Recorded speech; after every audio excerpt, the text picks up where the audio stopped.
ሰላም ለእናንተ ይሁን ውድ የኤልሻዳይ ቴሌቪዥን ተከታታዮቻችን።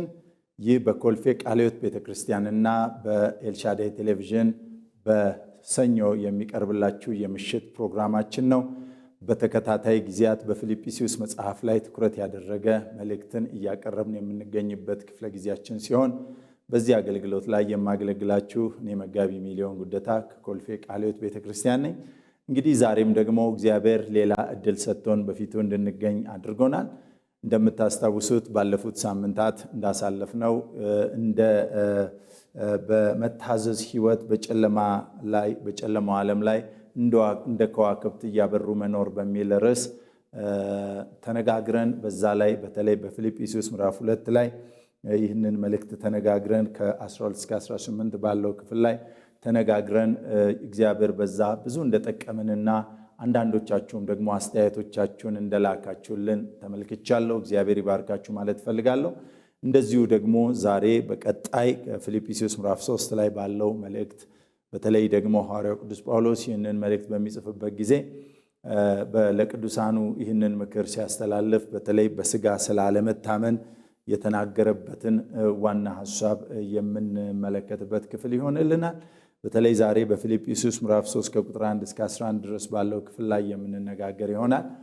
በተለይ ሐዋርያው ቅዱስ ጳውሎስ ይህንን መልእክት በሚያስተላልፍበት ጊዜ ትኩረት የሚሰጠውና ዋና እንድናስብ የሚያደርግበት የመጽሐፍ ቅዱስ ክፍል ላይ እናተኩራለን። በተለይ በዚህ ክፍል ላይ ጳውሎስ በሚመክርበት ጊዜ አንድ ጠንከር ያለ ነገር እየነገራቸው ያልፋል። በተለይ ለቅዱሳን በስጋ የሚታመኑ በዛ ዘመን የነበሩ እጅግ በጣም ያስቸገሯቸው ሰዎች እንደነበሩ መጽሐፍ ቅዱስ ያስረዳናል። በዚህ መረዳት መሰረት ደግሞ እርሱ እነዚህን የፊልጵስዩስ አማኞች እንዴት ራሳቸውንና ክርስትናቸውን ጠብቀው ከእግዚአብሔር ጋር በተስማማ ሕይወት ወንጌልን ከፊት ይልቅ በሚሻል ሁኔታ ይዘው መቀጠል እንዳለባቸው የሚያሳየን አስተምህሮት በዚህ ክፍል ላይ እንመለከታለን። ስለዚህ በስጋቸው የሚታመኑ ሰዎች ምክንያታቸው ምን እንደሆነና ደግሞም በማንነታቸው ምን አይነት ማንነት ይዘው ወደዚያች ቤተክርስቲያን እንደሄዱ ሐዋርያው ቅዱስ ጳውሎስ እነዚህን ሰዎች የገለጠበትን ሐሳብ የምናይበት ይሆናል።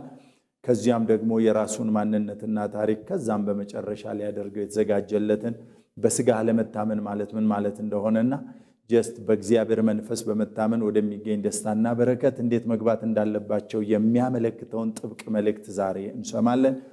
ስለዚህ በዚህ ክፍል ላይ አጭር ጸሎት ጸልየን ወደ መልእክታችን እንሄዳለን። የዘላለም አምላክ ቅዱስ እግዚአብሔር ሆይ እናመሰግንሃለን። ክብር በሰማይና በምድር ላንተ ይሁን። ዛሬ በዚህ ስፍራ እኔና ይህ የከበረ ሕዝብህ ደግሞም እንደሚገባ ቃልን ልታስተምረን በዚህ እውነት ላይ ደግሞ ካለንበት ፈቀቅ ልታደርገን ልንታመንበት የሚገባውን ልታሳየን አይኖቻችንን ልትከፍት ይህንን ጊዜ አዘጋጅተልናልና ክብር ላንተ ይሁን። ያስተምራቸው ዘንድ መልካሙን መንፈስ ሰጣቸው ተብሎ በቃል እንደተጻፈ መልካሙ መንፈስ እንዲያስተምረን የቃልን እውነት እንዲገልጥልን በኢየሱስ ስም እንለምንሃለን። ሁሉ ለስም ክብር ይሁን። ቀሪ ጊዜና ሰዓታችንን ተረከብ። በጌታችን በኢየሱስ ክርስቶስ ስም ጸልየናል። አሜን።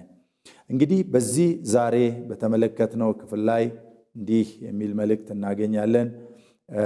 በተለይ በዚህ በሐዋርያው ቅዱስ ጳውሎስ ባሳለፋቸው ትምህርቶቹ ላይ በተለይ ስለነ አናሲሞስ ስለነ ፊሊሞናና በሕይወታቸው ውስጥ እንዴት ቅዱሳኑ በሕይወቱ ውስጥ ከሱ አገልግሎት ጋራ ምሳሌና ሞዴል ሆነው እንዳለፉ እንዳመለከታቸው ሁሉ በዚያ ዘመን የነበሩትን እንደዚሁ ደግሞ እነ ጢሞቴዎስንም ደግሞ እንደገና ሌላ ምሳሌና ሞዴል አድርጎ እንዳቀረበላቸው ባለፉት መልእክታችን ላይ ተመልክተናል።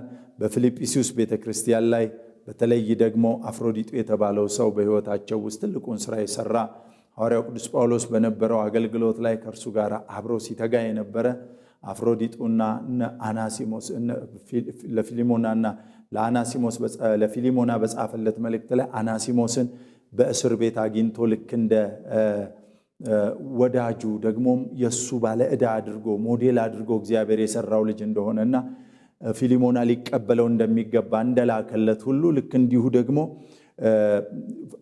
የነሱ የሆነውን ሰው በተለይ ለፊልጵስዩስ ሰዎች የተላከውን እንዲቀበሉት ጳውሎስ የሚልክላቸውን ጢሞቴዎስንም ለነሱ የሚጨነቅ መሆኑንና ከዚህ የተነሳ ትኩረት ሰጥተው ሊከታተሉት እንደሚገባ የሚያሳይ በተለይም ደግሞ በተለይ በዚያ በአገልግሎት ሂደት ውስጥ ታሞበት እንደነበረና ከዛ ህመም የተነሳ ስጋት ላይ ስለነበሩ ያንን ስጋታቸውን ለማስቀረት ሲል ያደረገውን ትልቅ መልእክት በዛ ባለፈው ሳምንት ተመልክተን አልፈናል። ዛሬ ደግሞ በተለይ በዚህ በስጋ ስለመታመን በተለይ በዙሪያቸው የነበሩ በጣም የሚያስጨንቋቸው አስተማሪዎች ያስጨንቋቸው ስለነበር ለነዚህ አስተማሪዎች የተናገረውን በተለይ ለፊልጵስዩስ ቤተክርስቲያንን ለማናወጥ የተጠቀሙ ክፉዎች እንዳሉ የሚያሳይ ክፍል እንደሆነ እናያለን። በዚህ ክፍል ውስጥ ምን ማድረግ እንዳለብን እንዴት መደረግ እንዳለበትና በምን መልኩ ይህንን በስጋ የሚታመኑ ሰዎችን ሊከላከሉ እንደሚገባቸው የሚያሳየን መልእክት እናያለን። እንግዲህ በስጋ መታመን ማለት ምን ማለት እንደሆነና ደግሞም በስጋ በመታመን ውስጥ የሚመጣውን የእግዚአብሔርን የመንግስቱን ስራ እንዴት ሊቃወሙበት እንደቻሉ የምናይበትን ክፍል ዛሬ እናያለን። እንግዲህ በስጋ ከሚታመኑ ሰዎች ለማምለጥ ምን ማድረግ እንዳለባቸው ሐዋርያው ቅዱስ ጳውሎስ ነጥብ በነጥብ ይነግራቸዋል። እንግዲህ ምን ማድረግ እንዳለባቸው ለፊልጵስዩስ አማኞች ሲናገር የመጀመሪያው ነገር የሐሰተኛ ትምህርትን መለየት እንዳለባቸው፣ ሐሰተኞችንና ሐሰተኛ ትምህርታቸውን መለየት እንዳለባቸው የመጀመሪያ ማስጠንቀቂያ አድርጎ የሚነግራቸውን ክፍል እናገኛለን። በተለይ ምዕራፍ 3 ከቁጥር 1 እስከ 2 ድረስ ባለው ክፍል ላይ እንዲህ የሚል ቃል እናነባለን። በቀረውስ ወንድሞች ሆይ በጌታ ደስ ይበላችሁ፣ ስለ አንድ ነገር መልሼ ልጽፍላችሁ እኔን አይታክተኝም፣ ከእናንተ ግን ደህና ነው ብሎ ይነግራቸዋል።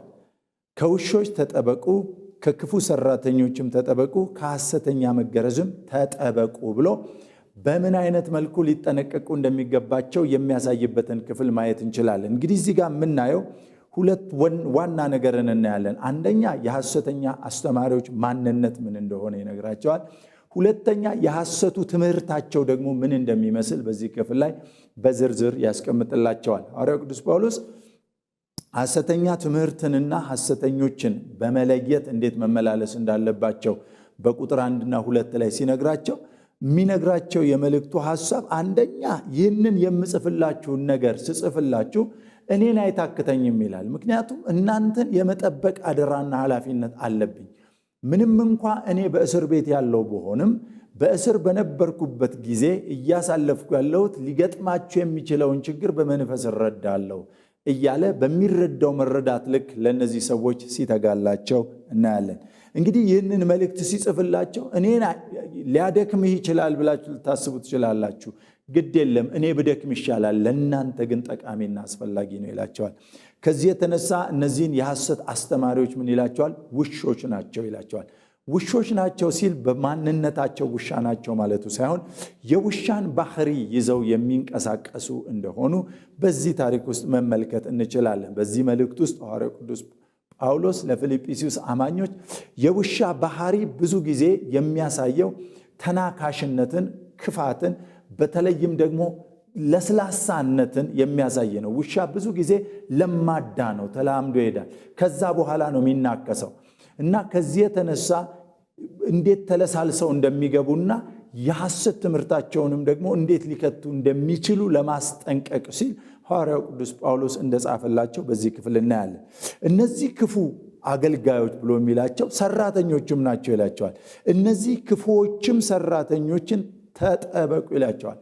እነዚህ ውሾች ብሎ ካላቸው የክፉ ሰራተኞች ይላቸዋል። የክፉ መጠቀሚያ ዕቃዎች ናቸው፣ ክፉ አገልጋዮች ናቸው፣ የሚጠቀምባቸው ክፉም ጭምር ነው እያለ የክፉን ሐሳብ የሚያስፈጽሙ ሰራተኞች መሆናቸውን ከተናገረ በኋላ የሐሰት ትምህርታቸው ትኩረት የሚያደርገው ደግሞ መገረዝ ላይ እንደሆነ በተለይም ደግሞ የብሉይ ኪዳንን ትምህርት እንዴት አድርገው እንደተከተሉና በዛ በብሉይ ኪዳን ትምህርት ክርስትናንና የብሉይ ኪዳንን ትምህርት አዛብተውና አበላሽተው በሕዝቡ ልብ ውስጥ እንዳስቀመጡ የሚያሳየን መልእክት ሐዋርያው ቅዱስ ጳውሎስ ይነግራቸዋል። በተለይ ይህንን ሐሳብ ስንመለከት ሐዋርያው ቅዱስ ጳውሎስ በገላትያ ቤተክርስቲያን ላይ የገጠመውን ችግር ስለሚያስታውስ በመገረዝ ካልተገረዛችሁ አትድኑ፣ ኢየሱስ ክርስቶስን በማመን ብቻ የሚገኝ የዘላለም ሕይወት የለም፣ ኢየሱስ ክርስቶስን ማመን አንድ ነገር ነው። ደግሞ ሕጉንና ስርዓቱን በመገረዝ አይሁዳዊነትን መቀበልን ይገባቸዋል እያሉ ያስተምሩ ስለነበረ ሐዋርያው ቅዱስ ጳውሎስ እንደሚታወቀው በሐዋርያት ሥራ ምዕራፍ 15 ላይ በከፍተኛ ሁኔታ ከነዚህ ሰዎች ጋር ተሟግቶ በመጨረሻ በነ ጴጥሮስና በነ ይሁዳ አማካኝነት በተሰጠው በአዕማድ ሆነው በሚገኙ የቤተ ክርስቲያን መሪዎች በተሰጠ ውሳኔ መሰረት ያችን ቤተ ክርስቲያን መልእክት ይዞ እንደሄደላት ይታወቃል። እንግዲህ እነዚህ ሰዎች ክፉ ሰራተኞች ናቸው ሲል ቀላሎች እንዲሁ ዝም ብላቸው አይ ውሾች ናቸው ተዋቸው ብቻ ብሎ የሚተዋቸው አይደሉም። እጅግ በጣም ጥብቅና በከፍተኛ ሁኔታ ነገሮችን ለማበላሸት ቀን ከሌሊት የሚተጉ እንደሆኑ የሚያሳስባቸው እንደሆነ እናያለን። እንግዲህ ሰይጣን በተለይ እነዚህን ሰዎች ሲጠቀም የእውነትን ወንጌል ለመበረዝ የሚጠቀምበትን ጎዳና እናያለን። ሰይጣን እንደምታውቁት በሁለት መንገድ ይቃወማል። አንደኛ ሙሉ ለሙሉ ወንጌል እንዳይነገር ከፍተኛ ተቃውሞ፣ ስደትንና ሰልፍን እያስነሳ መከራን በቅዱሳን ላይ ይጨምራል። ሁለተኛው የተቀበሉትን የእውነት ትምህርት በመበረዝ ደግሞ ይጠቀምበታል። የእውነትን ትምህርት ሰዎች በመበረዝ እየበረዘ ያንን የእውነትን ትምህርት በተሳሳተ ትምህርት እንዲቀበሉና እንዲከተሉ በማድረግ አቅጣጫን በማሳት ወደ እውነት እንዳይመጡ ሰዎች ከዚህ እውነት ጋር እንዳይኖሩ እንደሚያደርግ እናያለን። እና እዚህ ጋር የምንመለከታቸው እነዚህ አይሁዳውያን ናቸው፣ የታወቁ ናቸው፣ በጣም ከፍተኛ ደረጃ ላይ ያሉ ሰዎች ናቸው፣ የተማሩ ናቸው። ነገር ግን የሚያደርጉትን ነገር ስንመለከት እነዚህ ሰዎች በሕይወት ውስጥ ጳውሎስ ምን ይላቸዋል? ውሾች ናቸው ይላል። ለስልሰው ገብተው ክፋትን የሚያደርጉ ከዛ የሚናከሱ ናቸው ብሎ የሚናገራቸው እንደሆኑ እናያለን። እንግዲህ እነዚህ ሰዎች ትምህርታቸው ምንድን ነው ብለን ስንል ትምህርታቸው መገረዝን መቀበል አለባቸው የሚል ነው። መገረዝን መቀበል አለ። ከሐሰተኛ መገረዝ ተጠበቁ ማለት ይሄ መገረዝ ብለው እነሱ የሚያስቀምጡት ነገር ለአይሁዳዊነት በብሉይ ኪዳን ያገለግል ለነበረ ለአብርሃም የተሰጠ ኪዳን እንደሆነ ይታወቃል። ስለዚህ ክርስትናን ከዛ ጋር አያይዘው አብረው ለማስቀጠል የሚያደርጉትን ጥረት እየተቃወመ የጻፈውን መልእክት እናያለን። እንግዲህ ሐዋርያው ቅዱስ ጳውሎስ ከነዚህ በስጋ ለሚታመኑ፣ በመገረዝ ለሚታመኑ፣ በዘረኝነት ለሚታመኑ ሰዎች እንዴት ማምለጥ እንዳለባቸው ሲያመ ሐሰተኞችንና የሐሰት ትምህርቶቻቸውን በመለየት መጠንቀቅ እንዳለባቸው ያመለክታቸዋል። ሁለተኛው ሐዋርያው ቅዱስ ጳውሎስ ለነዚህ ሰዎች የሚነግራቸው እውነተኛውን የብሉይ ኪዳንን ስርዓት በማወቅ ደግሞ ራሳቸውን እንዲያዘጋጁም ጭምር ይነግራቸዋል። እነዚህ ሰዎች ኦፍ ኮርስ እንደሚታወቀው አሕዛቦች ናቸው። የፊልጵስዩስ አማኞች አሕዛቦች ናቸው። ነገር ግን የብሉይ ኪዳኑን ትምህርትና እውነት አያውቁትም። ስለማያውቁት በዚህ ምክንያት ታልፈው ይሰጣሉ። ታልፈው እንዳይሰጡ ደግሞ ሐዋርያው ቅዱስ ጳውሎስ ቢያስፈልግ ብሎ የሚነግራቸው እጅግ በጣም አስደናቂ ትምህርት አለ። የብሉይ ኪዳኑ እውነተኛው ትምህርትና ስርዓቱ ምን እንደሚመስል እንዲህ ነው ብሎ ከራሱ ሕይወት በመነሳት ያመለክታቸዋል። በተለይ ከቁጥር 3 እስከ 6 ድረስ ባለው ክፍል ላይ ሄደን ስንመለከት ሐዋርያው ቅዱስ ጳውሎስ እንዲህ ይላል። እኛ በመንፈስ እግዚአብሔርን የምናመልክ በክርስቶስ ኢየሱስም የምንመካ በስጋም የማንታመን እኛ የተገረዝነንና ይላቸዋል። የሚገርም ነው። ሐዋርያው ቅዱስ ጳውሎስ ስለ መገረዝ ከፈለጋችሁ እኛን ተመልከቱን ይላል። እኛ ግርዘትን ተቀብለናል። በሌላ አማርኛ አይሁዳውያን ነን። በትክክል ግርዘትን የተቀበልን የታመንን አይሁዳዊ ነን ይላቸዋል። ነገር ግን አለ ምንም እንኳ አይሁዳዊ ብንሆንም አለ ምንም እንኳ የግርዘት ስርዓትን የተቀበልን ብንሆንም እውነተኛውን ትምህርት በዚህ መልኩ እንድትረዱ ልናደርግ የምንችልበት ትጋት ቢኖረንም እንድታውቁልን ግን የምንፈልገው አለ በመንፈስ እግዚአብሔርን የምናመልክ በክርስቶስ ኢየሱስ የምንመካ እንጂ በስጋ ግርዘት የምንታመን አይደለንም ይላል። ክብር ለአምላካችን ለእግዚአብሔር ይሁን። ይሄ ነገር የሚያስመካ ነው። እነዚህ ሰዎች ሊመኩበት በጥራ የሚተጉበት ለዛ ነው። ነገር ግን እንንገራቸዋለ እኛ በመንፈስ እግዚአብሔርን የምናመልክ ነን፣ በስርዓት በስጋ የምናመልክ አይደለንም ብሎ ሐዋርያው ቅዱስ ጳውሎስ ይነግራል። እንግዲህ አይሁዳዊነት እንደሚታወቀው በግርዘት የአብርሃም ልጅነቱን ያረጋገጠና የአብርሃም ልጆች ነን ብለው የሚያምኑ አባቶችን የሚከተል የብሉይ ኪዳንን መጽሐፍ የሚቀበሉና በተለያየ ስያሜ የሚገለጡ የተለያየ እምነት ያላቸው ማለትም አመለካከት ያላቸው በብሉይ ኪዳን ላይ መሰረት ሆነው የተለያየ አመለካከት ያላቸው የሃይማኖት አይነቶችንም ጭምር ያካተቱ ናቸው። ለምሳሌ አንደኛውን ብንወስድ ሰዱቃውያን የሚባሉ በተለይም በቤተ መቅደሱ አስተዳደር ዙሪያ ላይ የሚገኙ 5ቱን የሙሴን ሕጎች ብቻ የሚቀበሉ አይሁዳውያን አሉ። 5ቱን የሙሴን ሕጎች ይቀበላሉ፣ ሌሎችን አይቀበሉም። በመላእክት አያምኑም፣ በመንፈስ ቅዱስ አያምኑም፣ በመንፈስ አያምኑም። እነዚህ ሰዎች ቀሪዎቹን የሙሴን መጽሐፍቶች ማለትም የብሉይ ኪዳንን መጽሐፍቶች አይቀበሉም። የሚቀበሉት 5ቱን የሕጉን መጽሐፍ ብቻ ነው። እነዚህ ሰዱቃውያን ይባላል። እነዚህ ሰዱቃውያን በዋናነት የያዙት ፖዚሽን የአስተዳደሩን ስፍራ ነው። የማስተዳደር በተለይ ከሮም ወታደሮች ጋር ህብረት ያላቸው ስለሆኑ በቅኝ ግዛት ስር ቢሆኑም አይሁዶቹን የሚቀበሉበት የራሱ የሆነ ሮማውያን በአገዛዝ ስርዓታቸው ከአገራቸው ፈንቅለው ወደ ሌላ አገር ስለማይወስዱ እንደ ሌሎች አገሮች በተለይም እንደሚታወቁ እንደነ ባቢሎን፣ እንደነ ፋርስ፣ እንደነ ሜዶን ባሉ አገሮች ነቅለው የሚወስዱ ስላልነበሩ በዛው ባሉበት ሀገር ላይ ስለሆነ ቅኝ ግዛታቸውን ያስፋፉ የነበሩት በዛው ባሉበት የአይሁድን እምነት በሃይማኖተኝነታቸው ስለሚታወቁ የመያዝ አቅም ነበራቸው። ስለዚህ በዛን ጊዜ ያገኟቸው አንደኛዎቹ ሰዱቃውያንን ከነሱ ጋር አብረው በማገናኘት የአስተዳደሩን ስራ በመስራት የህዝቡን ሁኔታ እንዲቆጣጠሩላቸው ያደርጉ ነበር። ሁለተኛዎቹ ፈሪሳውያን የሚባሉት ናቸው። ፈሪሳውያን 39ኙንም የብሉይ ኪዳን መጽሐፍት የሚቀበሉ ናቸው። በመላእክትም ሆነ በመንፈስ አሰራር ያምናሉ።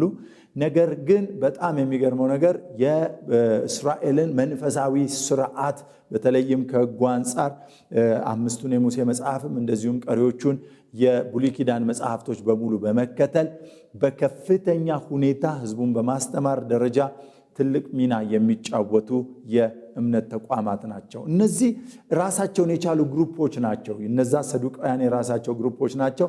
አስተዳደራዊውን ነገር ላይ በዋናነት በቤተ መቅደስ ውስጥ ይሰራሉ። እነዚህ ደግሞ በቤተ መቅደስ ውስጥ መንፈሳዊውን ነገር ይሰራሉ። መንፈሳዊውን ነገር ይሰራሉ ሲባል ምን ማለት ነው? መስዋዕት በማቅረብ ሊሆን ይችላል። እንደዚሁም ደግሞ ልጆችን በመስጠት ሊሆን ይችላል። እንደዚሁም የተለያዩ የመስዋዕት ስርዓቶችን በማስፈጸም የሚታወቁት ፈሪሳውያኖቹ ናቸው። እንዲሁም በማስተማርም ላይ ህዝቡን የእግዚአብሔርን ሕግ እንዲማር በማድረግ ታሪክ ላይ ትልቁን ሚና የሚጫወቱት እነዚህ ናቸው። ሌላኛዎቹ ሮማውያንን የሚቃወሙ ቀኖናውያን የሚባሉ ግሩፖች አሉ። ልክ እንደነ ጴጥሮስ ያሉ ቡድኖች ናቸው። እነዚህ በተለይ በሰይፍ በሽምቅ ውጊያ ከሮም ቅኝ ግዛት ነፃ መውጣት ይቻላል የሚል እምነት ያላቸው ናቸው። እነዚህ እንግዲህ ሮም በቅኝ ግዛት በያዘችበት ጊዜ የያዘቻቸው ሰዎች ናቸው። ከያዘቻቸው ሰዎች መካከል እነዚህ ሰዎች ለነፃነታቸው በሽምቅ ውጊያን የሚያደርጉ ሲሆኑ በዛም በተለይ ብዙ ጊዜ የሮም ወታደሮች ከፍተኛ ተዋጊዎች ስለነበሩ የተወሰነ ጊዜ አደጋ ሊጥሉ ይችላሉ። ነገር ግን ብዙ ጉዳት እየደረሰባቸው ቁጥራቸው የተመናመነና በብዛት የማይገኙ በእስራኤል መካከል ያሉ ናቸው። ግን ኢየሱስ ክርስቶስ በነበረበት ወይም ይሄ ዘመን በነበረበት ይሄ ትምህርት በነበረበት ዘመን የነበሩ እንደነበሩ ማስተዋል እንችላለን። ሌላኛዎቹ አራተኛዎቹ አሴናውያን የሚባሉት ናቸው። አሴናውያን በተለይ ከገዳማዊነት ጋር የተያያዘ የሮምንም ቅኝ ግዛት አሰራር ብዙ አይቀበሉም። እንደዚሁም ደግሞ የፈሪሳውያንን ትምህርት ቢቀበሉም በዓለም ለሚደረገው እንደ ሰዱቃውያን በሚደረገው ህብረት ውስጥ አይካተቱም። እኛ ልንኖር የሚገባን በገዳም ውስጥ ነው፣ ራሳችንን አቅበን በቅድስና መኖር ይኖርብናል በሚል አስተምህሮ ራሳቸውን ከማህበረሰቡ ለይተው በገዳም ውስጥ የተለያዩ የገዳም አገልግሎቶችን የጀመሩ አሴናውያን እንደሆኑ በዚህ ክፍል እናያለን። እንግዲህ እነዚህ ግሩፖች በሙሉ በዋናነት በዘመኑ በነበሩበት ጊዜ ጌታ ኢየሱስ ክርስቶስን እንዴት አድርገው ይጋፈጡ እንደነበሩ እናስተውላለን። ሌላኛዎቹና የመጨረሻዎቹ ጸሐፍት የሚባሉ ናቸው። ጸሐፍቶች በተለይም ደግሞ ከፈሪሳውያን ጋራም እንደዚሁም ደግሞ ከሰዱቃውያን ጋራም አብረው በመሆን የሚሰሩ ሰራተኞች ሲሆኑ በዋናነት ስራቸው የመጻፍ ነው። መጽሐፍትን የመገልበጥ እንደዚሁም አንዳንድ ዋና ዋና ጉዳዮች ትእዛዛትን በመጻፍ እንደዚሁም በማስተላለፍ ስራ ላይ በከፍተኛ ደረጃ ተጠምደው ያሉ ጸሐፍት ናቸው እና በመጽሐፍ ቅዱስ ውስጥ በተለይም በወንጌላት ላይ በስፋት የምናገኛቸው ናቸው። ጌታ ኢየሱስን ለመቃወም በተለይ ቦታ የሚሰጡ ሰዎች ናቸው። ኢየሱስ ክርስቶስን ከመቀበል ይልቅ ሕጋቸውንና ስርዓታቸው ላይ ትኩረት የሚያደርጉና በዋናነት ነገሮችን ለመለወጥ የሚተጉ እንደሆኑ እናስተውላቸዋል። እንግዲህ እነዚህ 5 የሚያህሉ የተለያዩ ግሩፖችን እዛው በእስራኤል መካከል ስንመለከት ፈሪሳውያን አሉ፣ ሰዱቃውያን አሉ፣ ጸሐፍት አሉ፣ አሴናውያን አሉ፣ ቀኖናውያን አሉ። እነዚህ በሙሉ ከወንጌል አንጻር ስንመለከታቸው የየራሳቸው የሆነ የስህተት ትምህርት እንዳላቸው ሆኖ በዚህ ክፍል ላይ ግን በተቃውሞ ጳውሎስ የሚናገረው ስለ ፈሪሳውያኖቹ ነው። በተለይ እነዚህ ፈሪሳውያን እጅግ በጣም አክራሪዎች ከመሆናቸው የተነሳ ሊያደርጉት ያለውን በእስራኤል ሕዝብ ውስጥ የሚያከናውኑትን ችግርና መከራ በተለይ በክርስቲያኖች ሕይወት ላይ የሚያደርጉትን መከራ እንዲህ በማለት ያመለክታል። እንግዲህ በስጋ የሚታመኑ ሌሎችን የሚያስጨንቁ እጅግ በጣም ግራ የሚያጋቡ ሲሆኑ ሐዋርያው ቅዱስ ጳውሎስ ግን በቁጥር 3 ላይ እኛ ግን አለ በመንፈስ እግዚአብሔርን የምናመልክ በክርስቶስ ኢየሱስም የምንመካ በስጋ የማንታመን እኛ የተገረዝን ነንና ብሎ እንደነርሱ እኛም ተገርዘናል። ነገር ግን ከነርሱ የምንለይበት በጣም በርካታ ምክንያቶች አሉን። አንደኛ የምናመልከው እግዚአብሔርን በመንፈስ ነው፣ እነሱ ግን በስጋ ነው። ሁለተኛ በክርስቶስ ኢየሱስ የምንመካን፣ እነሱ ግን ኢየሱስ ክርስቶስን የሚያጣጥሉ ናቸው። የኢየሱስ ክርስቶስ ደህንነት በቂ አይደለም፣ የእሱ ስራ በቂ አይደለም ብለው የሚያስተምሩ አስተማሪዎች ናቸው እያለ ሐዋርያው ቅዱስ ጳውሎስ ይነግራቸዋል። ቁጥር 4 ላይ ደን ስንመለከት እኔ ግን አለ በስጋ ደግሞ የምመካበት አለኝ ብሎ ስለ እነዚህ ሰዎች እንዴት እንደሚናገር ተመልከቱ። እነዚህ ሰዎች የሚመኩት በስጋ በተደረገ መገረዝ ከሆነ እኔ ደግሞ ከነርሱ በላይ እንዴት በሕይወቴ ውስጥ የምመካበት እንዳለኝ እንድታስተውሉ ፈልጋለሁ። በተለይ ሐዋርያው ቅዱስ ጳውሎስ ይህንን የእርሱን ሕይወት የሚያሳያቸው እነዚህን ሰዎች አልፎ የሚሄድ የሕይወት ስርዓትን የሚከተል በክርስቶስ ኢየሱስ መመካት የሚገኘውን የወንጌልን እውነት በልባቸው ለማጽናት በሚያደርገው ትጋት ውስጥ የሚጠቀመው ነው። እንደዚህ ይላል፣ ሌላ ሰው ማንም ቢሆን በስጋ የሚታመንበት እንዳለው ቢመስለው እኔ በልጠዋለሁ ይላል ጳውሎስ። በተለይ በጣም በድፍረት ከሚናገረው ነገር ውስጥ አንዱ ማንም በስጋ የሚታመንበት ነገር እንኳ ቢኖረው ይላል እኔ በልጣለሁ። ጳውሎስ ብዙ ጊዜ እንዲህ አይነት የድፍረት ቃልን አይጠቀምም። ራሱን በትህትና የሚገልጥ ሰው ነው። ነገር ግን እንዲህ ላሉ የአመፅ ሰዎች፣ እንዲህ ላሉ እውነትን በሐሰት ለመቀላቀል ለሚተጉ፣ እነዚህ የእግዚአብሔርን እውነት በሐሰት ለማጣመም ለሚተጉ ሰዎች ግን ፊት ለፊት የሚቃወምበትን መልእክት ሲናገር እንዲህ በማለት ያስቀምጥላቸዋል። በተለይም ደግሞ ስለሚመካበት ነገር ሲናገር እንደዚህ ያለ በ8ኛው ቀን የተገረዝኩ ነኝ። በተለይ የሚገርመው ነገር እዚህ ጋር ነው። ሌሎች ምናልባት ግርዘትን ፈጽመው ሊሆን ይችላል እኮ እነዚህ ሰዎች ግርዘትን ፈጽመው ሊሆን ይችላል። ነገር ግን ይላል ጳውሎስ የኔ ግርዘት ከነርሱ ይለያል ይላል። የኔ ግርዘት ከነሱ ይለያል። ለምን ሲል እኔ በትክክለኛው በ8ኛው ቀን አንዳንዱ ምናልባት ከ8 ቀን በኋላ ሊሆን ይችላል የተገረዘው። ይሄ የግርዘት ስርዓቱን የፈጸመው ከ8 ቀን በኋላ ሊሆን ይችላል። አይሁዳዊነቱን ለማረጋገጥ ሌሎች ስርዓቶችን ተከትሎ ሊሆን ይችላል። እርሱ ግን የመጀመሪያው ትእዛዝ የተሰጠበትን ዋነኛውን በ8ኛው ቀን ይስሐቅ እንደተገረዘበት ዘመን እንዲሁ እኔም በ8ኛው ቀን ተገርዣለሁ። ይሄ ሊያስመካ ቢያስፈልግ እኔ ልመካበት የምችለው። እንግዲህ እውነተኛውን ስርዓት ማወቅ ካለባችሁ ግርዘት እንዲህ አይነት ስርዓት ነው ብሎ ይነግራቸዋል። ሌላኛው ከእስራኤልም ትውልድ ከብንያምም ወገን ከዕብራዊም ዕብራዊ ነኝ ይላቸዋል።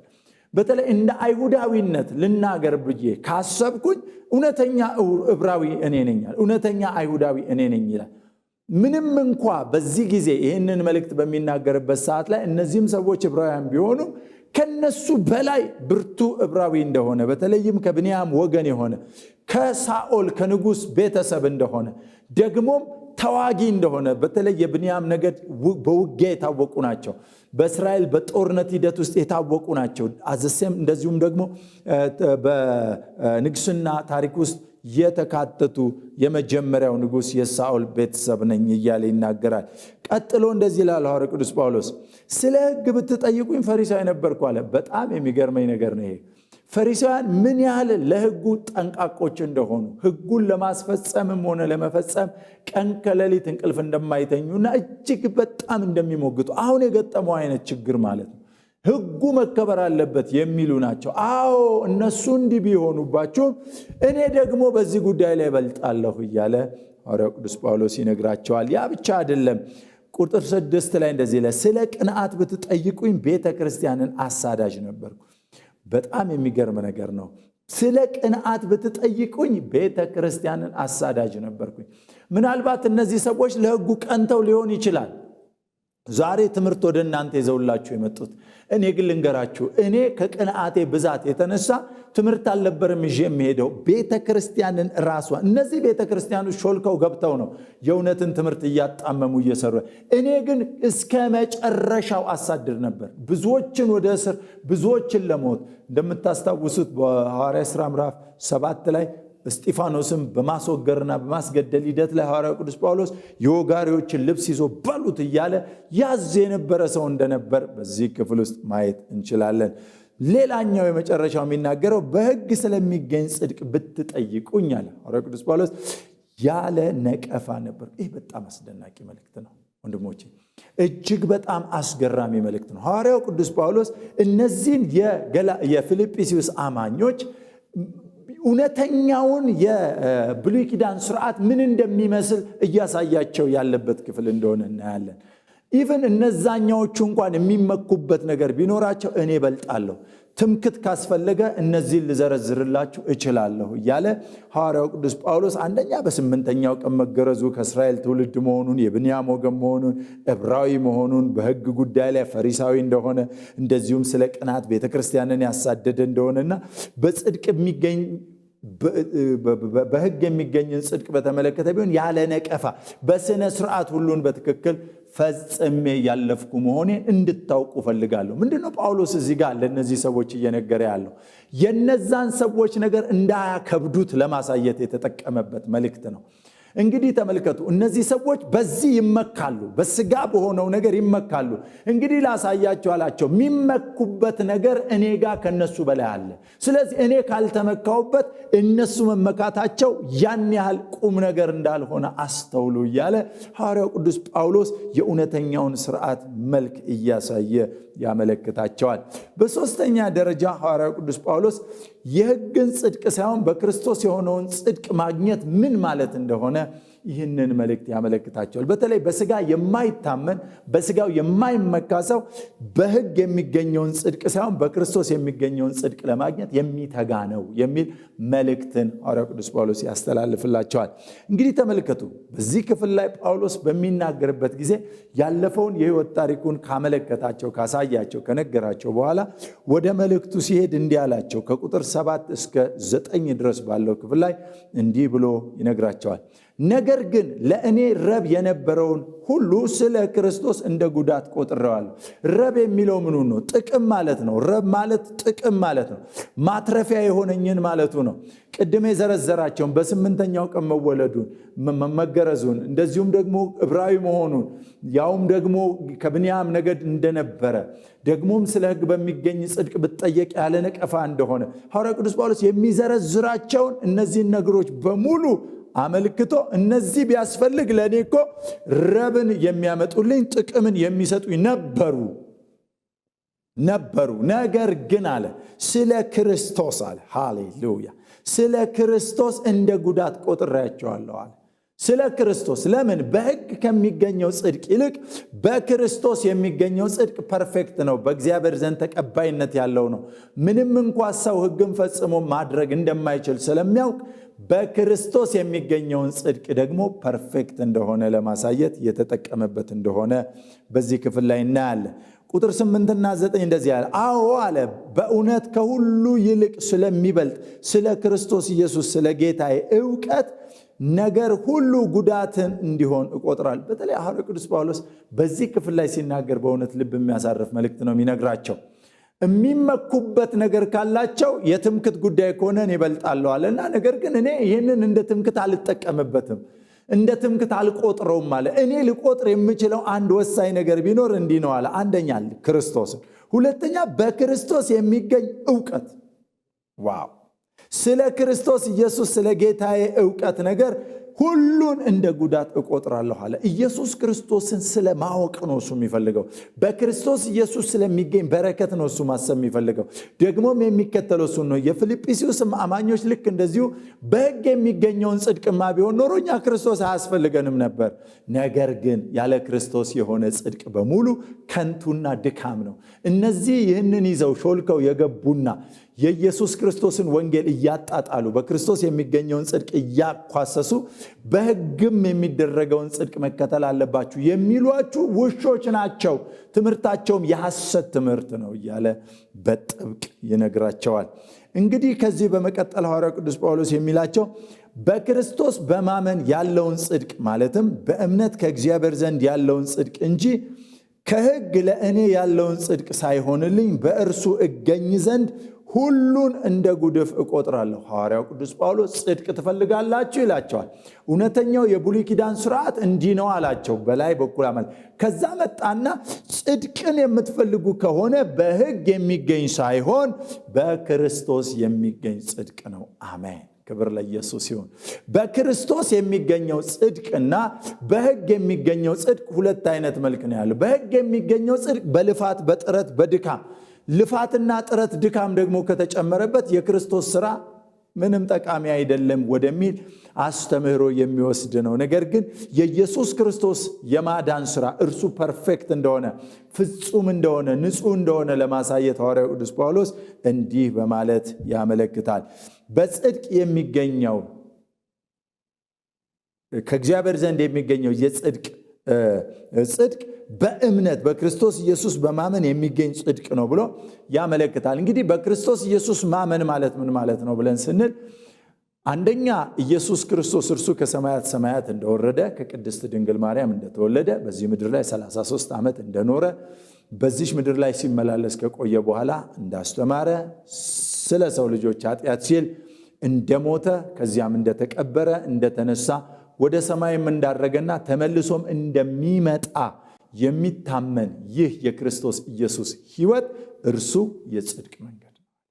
ኢየሱስ ክርስቶስ በቀራንዮ መስቀል ላይ ዕዳን የከፈለው ስለ እኔ ሲል ነው ብሎ በማመን ወደሚገኝ የዘላለም ሕይወትና ደህንነት መግባት ነው እያለ ሐዋርያው ቅዱስ ጳውሎስ ያስተምራል። ከዛ ውጪ የሆነው ግን በሕግ የሆነው ጽድቅ ግን ለእኔ ረብ የለውም አይጠቅመኝም አለ። ክርስቶስ ኢየሱስ የሆነው ጽድቅ ግን ለመዳኔ ዋና መንገድ ነው አለ። ሌላው ሐዋርያው ቅዱስ ጳውሎስ በዚህ ጊዜ የሚናገረው ነገር በጣም የሚገርመው አራተኛው ነገር ኢየሱስ ክርስቶስን እየመሰሉ ሊኖሩ እንደሚገባቸውም ደግሞ እንዲሁ ከቁጥር 10 እስከ 11 ድረስ ያስተምራቸዋል። ጽድቅ የሚገኘው በክርስቶስ ኢየሱስ በማመን የሚገኝ ጽድቅ እንጂ ሕግን በመፈጸም የሚገኝ ጽድቅ ከእግዚአብሔር ዘንድ ተቀባይነት የለውም እያለ ሐዋርያው ቅዱስ ጳውሎስ ካመለከታቸው በኋላ ከቁጥር 10 እስከ 11 ድረስ ባለው ክፍል ላይ እንዲህ ብሎ ደግሞ ያመለክታቸዋል። በተለይ እንዲህ ይላል፣ እርሱንና የትንሣኤውን ኃይል እንዳውቅ በመከራውም እንድካፈለው ወደ ሙታንም ትንሣኤ ልደርስ ቢሆንልኝ በሞቱ እንድመስለው እመኛለሁ ይላል። ወገኖቼ በጣም በዚህ ክፍል ላይ ሐዋርያው ቅዱስ ጳውሎስ በጥብቀት የሚናገረው ነገር በክርስቶስ የሚገኘው ደህንነት እርሱን እየመሰሉ ዕለት ዕለት ሊኖርለት የሚገባ የሕይወት ልክና ስርዓት እንጂ እንደ ሰው የሆነ ስርዓት አይደለም እያለ ሐዋርያው ቅዱስ ጳውሎስ ያመለክታል። እንግዲህ እነዚህ ሐሰተኛ አስተማሪዎች የሐሰት ትምህርቶቻቸውን ይዘው ወደ እነዚህ ሰዎች ሲገቡ እጅግ በጣም አስጨናቂዎችና ግራ አጋቢዎች እንደሆኑ ካመለከታቸው በኋላ እንግዲህ ትክክለኛውንና እናንተ እንደ አሕዛብ የማታውቁትን የብሉይ ኪዳንን ስርዓት ምን እንደሚመስል ላመልክታችሁ ብሎ በማመልከት ወደዚያ ሕይወት ተመልሰው እንዳይገቡ ይህንን እውነት እንዳይገፉ ከዚህ እውነት እንዳይጎድሉ ያመለከተበትን ክፍል እናያለን። እንግዲህ ወገኖቼ በዚህ ክፍል ላይ ስናይ በስጋ ስለመመካትና በስጋ ስለመታመን እነዚህ ሰዎች በሚያደርጉት ነገር ሁሉ ላይ እኔና እናንተም ደግሞ በዘመናችን የተለያዩ የምንጋፈጣቸው ተግዳሮቶች እንዳሉ የሐሰት ትምህርቶች እንዳሉ እናስተውላለን።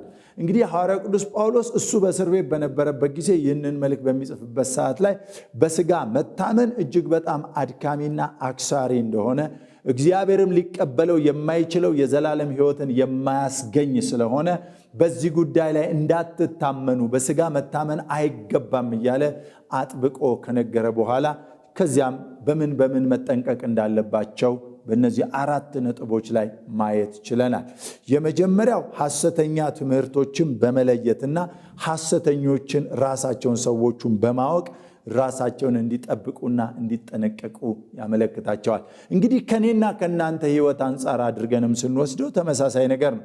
ዛሬ በከተማችን ወይም በአገራችን ስንመለከት እውነተኛውን የክርስቶስን ወንጌል የሚቃወም ሰው ሰራሽ የሆነ ወንጌል በተለያየ ጊዜ እየገባ ትውልድ ሁሉ እየተጨነቀና ግራ እየተጋባ እንዳለ የምናስተውለው ጉዳይ እንደሆነ በሁላችን ዘንድ ይታወቃል። በተለይም ደግሞ እነዚህ ሰዎች የውሻን መልክ ይዘው የውሻን ባህሪ ይዘው አለስልሰው ገብተው ተናካሾች እንደሆኑና ትውልድን የሚያስጨንቁ እንደሆኑ በተለያዩ ጊዜያቶች ውስጥ በልጆቻችን እንደዚሁም ደግሞ በአካባቢያችን የምንሰማው ሊሆን እንደሚችል ጥያቄ የለኝም። ነገር ግን ይህንን ነገር ታዲያ ለማድረግ ምን ማድረግ ይጠበቅብናል ብለን ስንል አንደኛ ሐሰተኞቹ እነማን እንደሆኑ በግልጽ መለየት ያስፈልገናል። ሁለተኛዎቹ ደግሞ የሐሰቱ ትምህርታቸው ምን እንደሆነ እንመለከታለን። እንግዲህ በዚህ በአገራችን ከዚህ የእውነት ወንጌል ውጪ የሚያስተምሩ በጣም በርካታ ሰዎች እንዳሉ ይታወቃል። እነዚህ ሰዎች በዋናነት መልእክታቸውም ትምህርታቸውም ትኩረት የሚያደርገው ምድር ላይ በመሰፋት ነው። ከምድር ጋር በመሰፋት ነው። ምድራዊ ነገር ላይ ብቻ በማተኮር ነው። የእግዚአብሔርን ነገር በማቃለል ለምድራዊ ነገር ብቻ የተሰጡ ማንነትን በመከተል የሚገኝ ክፋት እንደሆነ እናያለን። ከዚህ የተነሳ እነዚህን ሰዎች ምን አድርጓቸው ነው የሚላቸው? ተጠንቀቋቸው፣ በጥንቃቄ ተመልከቷቸው። ምናልባትም ከነዚህ ሰዎች ጋር ህብረት ለማድረግ ከመጀመራችሁ በፊት በደንብ አድርጋችሁ እነዚህን ሰዎች ማወቃችሁን እርግጠኛ መሆን አለባችሁ የሚል መልእክት ነው የሚነግረው። ሌላኛው እውነተኛውን ስርዓት እንዲያውቁ በማድረግ ሐዋርያው ቅዱስ ጳውሎስ ሐሰተኛውን ትምህርት እንደገለጠና እንዳባረረ በእነዚህ በፊልጵስዩስ አማኞች ዘንድ ተቀባይነትን እንዲያገኝ እንዳደረገ እኔና እናንተም ልክ እንደዚሁ ይህንን ልናደርግ የሚጠበቅብን እንደሆነ እናስተውላለን። በተለይ እውነተኛውን ስርዓትና እውነተኛውን አካሄድ ማወቅና መረዳት የአገልግሎታችንም የህይወታችንም ዘለቄታ ዋስትና ነው ልንል እንችላለን። በተለይ ይህንን ስንመለከት እውነተኛውን ስርዓት በማወቅ ውስጥ ያለውን ለማየት ስንመለከት ሐዋርያው ቅዱስ ጳውሎስ የሚነግረን ይህንን ነው። ይህ አገልግሎት በህይወታችሁ ውስጥ ሊፈጸም እግዚአብሔር ወደ እናንተ ሲያመጣው እናንተን ለማዳን በተከፈለ የወንጌል ስራ ነው ብሎ በግልጽ ይነግራቸዋል። ይህንን እውነተኛ ስርዓት ስንመለከት በብሉይ ኪዳን የነበሩትን ማናቸውንም አልጠቀማቸውም። ማናቸውም ወደ ክርስቶስ ለመምጣት የሚያስችል ብቃት እንዲያገኙ አልተቻላቸውም። ነገር ግን እናንተ ይላቸዋል እድለኞች ናችሁ። ለምን ሲል እኛ እግዚአብሔርን በመንፈስ የምናመልክ እንዲሁም በስጋ የማንታመን ሰዎች ነንና በዚህ በስጋ በሚታመኑ ሰዎች ምክንያት እንዳትታወቁ ከእኔ ጋር ያለው አምላክ ከእናንተ ጋራም እንደሚሆን አምናለሁ የሚል ጥብቅ የሆነ መልእክትን የያዘ ሐሳብ እንዳስተላለፈልን እናያለን። በሶስተኛ ደረጃ ጽድቅን ለማግኘት እንዲሁ ሐዋርያው ቅዱስ ጳውሎስ የተጠቀመበት መንገድ በክርስቶስ ኢየሱስ የመስቀሉ ሥራ የማዳኑ ሥራ የተገኘ ጽድቅ እንጂ በሰው ሰራሽ ጽድቅ ልንገለገል አንችልም። ክብር ለኢየሱስ ይሁን። በተለይም ደግሞ ሐዋርያው ቅዱስ ጳውሎስ እዚህ ጋር እንደ ጉዳት ቆጥረዋለሁ የሚላቸው ነገሮች በሙሉ እርሱ ሊያተርፍባቸው የሚችላቸው እሱ ሊያገኛቸው የሚችላቸው ጉዳዮች እንደሆኑ፣ ነገር ግን እነዚህን ነገሮች በሙሉ የተወው ስለ ወንጌል ሲል ስለ ክርስቶስ በክርስቶስ ኢየሱስ ስለሚሰራ ስለተሰራው የማዳኑ ሥራ እንደሆነ በዚህ ታሪክ ውስጥ መመልከት እንችላለን። እንግዲህ በዚህ እውነት ላይ እየተመላለስን እያለ ክርስቶስን ማወቅ ለሐዋርያው ቅዱስ ጳውሎስ ዋና ጉዳይ እንደሆነ እናያለን። ያ ብቻ አይደለም። በክርስቶስ ኢየሱስ በማመን የሚገኘውን ጽድቅ እንዴት መካፈል እንዳለብን ደግሞ የሚያመለክተውንም ሐሳብ በዚህ ክፍል ላይ ሼር ያደርገናል። ሐዋርያው ቅዱስ ጳውሎስን ስንመለከተው የተለየ ሰው፣ የተለየ ከሚያደርጉት ነገሮች ውስጥ አንዱ በተለይም ደግሞ ወንጌሉን ወደ ሰዎቹ በሚያደርስበት ሰዓት ላይ ሁልጊዜ ስኬታማነቱን እርግጠኛ ሆኖ ነው። ለምን ሲባል የተቀበለውን ያመነውን የሚያውቅ ሰው እንደሆነ በዚህ ክፍል ውስጥ ማየት እንችላለን። ከዚህ በመጨረሻ በተለይ የኢየሱስ ክርስቶስን ሕይወት እየተካፈሉ መኖር፣ እርሱን እየመሰሉ መኖር የዚህ ሁሉ ትምህርት ዋነኛ ዓላማ ነው። ከክፉ ሰራተኞች ተጠበቁ ማለት የተቀበላችሁትን ይህንን የክርስቶስን ወንጌል በትውልድ መካከል እየገለጣችሁ የምትኖሩበትን ሕይወት የምትገልጡበት ስርዓት ነው ብሎ ጳውሎስ ይነግረናል። ስለዚህ ኢየሱስ ክርስቶስን የሚመስል ሕይወት እንድትቀበሉ ደግሞም እርሱን ለመምሰል እንድትተጉ አሳስባችኋለሁ ይላል። ለዚህ ማስረጃ የሚሆናችሁ ይላቸዋል እኔ ለዚህ ሕያው ምስክር ነኝ ብሎ ይናገራል። ሕያው ምስክር ነኝ። ሕያው ምስክርነቱን የሚያሳየው እርሱንና የትንሣኤውን ኃይል እንዳውቅ ነው ይላል። የሚገርም ጳውሎስ በተለይ ስለ ክርስቶስ በሚያስብበት ጊዜ ክርስቶስን የሚገልጥበት መንገዶቹ በጣም አስገራሚ ናቸው። እንዲህ ብሎ ነው የሚናገረው። ስለ ክርስቶስ ሲናገር የትንሣኤውን ኃይል እንዳውቅ አለ። የትንሣኤውን ኃይል እንዳውቅ ደግሞም አለ በመከራውም እንድካፈለዋል። የሚገርም ሰው በመከራውም ክርስቶስ በዚህ ምድር ላይ የከፈለውን ዋጋ እኔም አብሬው እንድካፈላል። እንደው ምን ትመኛለህ ምን ትናፍቃለህ ብባል ይልቁኑም ከዛ ከብሉይ ኪዳን በመገረዝ ይገኛል ተብሎ ከሚደረገው ስርዓት ይልቅ በክርስቶስ የሚገኘው የማዳን ስራ እስከዚህ ጥግ ድረስ ዋጋ ከፍዬ ብካፈለው እጅግ በጣም እናፍቃለሁ እመኛለሁ እያለ ይናገራል። ደግሞ ብቻ ወደ ሙታን ትንሣኤም ልደርስ ቢሆንልኝ። ጳውሎስ እጅግ በጣም የሚያስገርም ሰው ነው። ቢሆንልኝ ይናፍቃል። የናፍቆቱን ጥግ ያሳያል። ስለዚህም ማለት በሞቱ እንድመስለው እመኛለዋል። ምን ማለቱ ነው?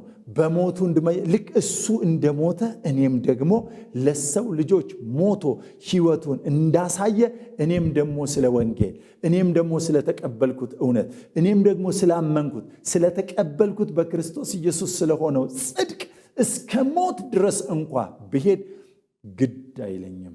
እጅግ በጣም ደስ ይለኛል። ራሴንም አዘጋጃለሁ። ስለዚህ በስጋ ሳይሆን መታመን የሚገባን በወንጌል የሚገኘውን ጽድቅ ነው እያለ ሐዋርያው ቅዱስ ጳውሎስ ያስተምረናል። ወገኖቼ ዛሬም እኔና እናንተ ይህንን የተካፈልነውን የእውነት ወንጌል በአንዳንድ ሐሰተኛና የሐሰት ትምህርቶች አማካኝነት ሊያስጥሉን የሚሯሯጡ በከተማችን ላይ በርካታ ሰዎች እንዳሉ እናውቃለን። በተለይም አማይ መስለው ኃጢአትን በቀላሉ እንድንለማመድ እኔም እኮ እንዳንተው አማይ ነኝ የሚሉ ልክ እነዚህም ሰዎች እንደ ውሻ ሾልከው ገብተው የሚሰሩ ክፉ ሰራተኞች እንደሆኑ ይታወቃል። ስለዚህ በክርስቶስ ኢየሱስ ከሚገኝ ጽድቅ ውጪ ሌላ ልንታመንበትና ልንመካበት የሚገባ ነገር እንደሌለ አረጋግጠን ክርስትናችንን ይዘን መቀጠል እንዳለብን ሐዋርያው ቅዱስ ጳውሎስ አጥብቆ ለቅዱሳኑ እንደመከረ ዛሬም እኔ እግዚአብሔር በሰጠኝ ጸጋና በመጋቢያዊነት አገልግሎት በእንደዚህ አይነት በአገር ውስጥ ይሁን ከሀገር ውጭ ላላችሁ ወንድሞቼና እህቶቼ መዳናችሁን ከፊት ይልቅ አጥብቃችሁ እንድትይዙ በዚህ መዳን ደግሞ ደስ እየተሰኛችሁ እግዚአብሔርን እያከበራችሁ እንድትኖሩ በጌታ ፍቅር አሳስባችኋለሁ። ክብር ለአምላካችን ለእግዚአብሔር ይሁን። እንግዲህ ሐዋርያው ቅዱስ ጳውሎስ በስጋ አለመታመን ምን ማለት እንደሆነ፣ በስጋ መታመን ደግሞ ምን ማለት እንደሆነ፣ ይሄ በስጋ መታመንም ደግሞ ቢሆን ከሌሎቹ ይልቅ ለእግዚአብሔር መንግስት ሥራ ረብ የሌለውና እግዚአብሔርን ልንከተለውና ልናመልከው የሚገባን በክርስቶስ ኢየሱስ በተሰራው የመስቀል ሥራ ብቻና ብቻ እንደሆነ እያመንን እንድንመላለስ የሚያስታጥቀን የሕይወት ትምህርት ነው። ይህንን መልእክት የሰማን ሁላችን በሕይወታችን ላይ የሚመጡ እንዲሁም ደግሞ በተለያየ ጊዜ የሰማናቸው አስገዳጅ እጅግ በጣም አስጨናቂ ምን ማለት ነው እያለን እንድንሰጋ ያደረገንን ጉዳይ እግዚአብሔር ዛሬ በዚህ እውነት እንዲነቅልልን በኢየሱስ ስም ጸሎቴ ነው። እግዚአብሔር ይባርካችሁ። የዛሬውን ክፍለ ጊዜያችንን በዚህ ላይ እናጠናቅቃለን።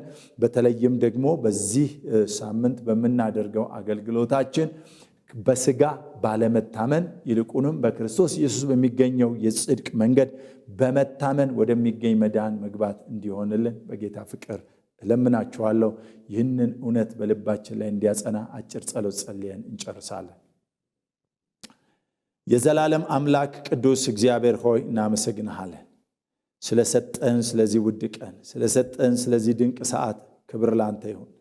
በእውነት ታማኝነትን አይኖቻችን አይተዋል። ሐዋርያው ቅዱስ ጳውሎስ በዚህ መልእክት ለፊልጵስዩስ አማኞች እንዲህ በማለት እንዳስጠነቀቀ እኛም ደግሞ በዚህ እውነት የምንጠነቀቅበትን አቅማችንን የምናሳድግበትን ሕይወት እንድታካፍለን እንለምንሃለን። ሁሉ ለስም ክብር ይሁን። ይሄ ትምህርት በልባችን ላይ የታተመ ደግሞም የጸና ይሁን። ቀሪ ጊዜና ሰዓታችንን ተረከብ። መልካምነት በሕይወታችን ይፈጸም። በኢየሱስ ክርስቶስ ስም ጸልየናል። አሜን። እግዚአብሔር ይባርካችሁ። ጨርሰናል ዛሬ።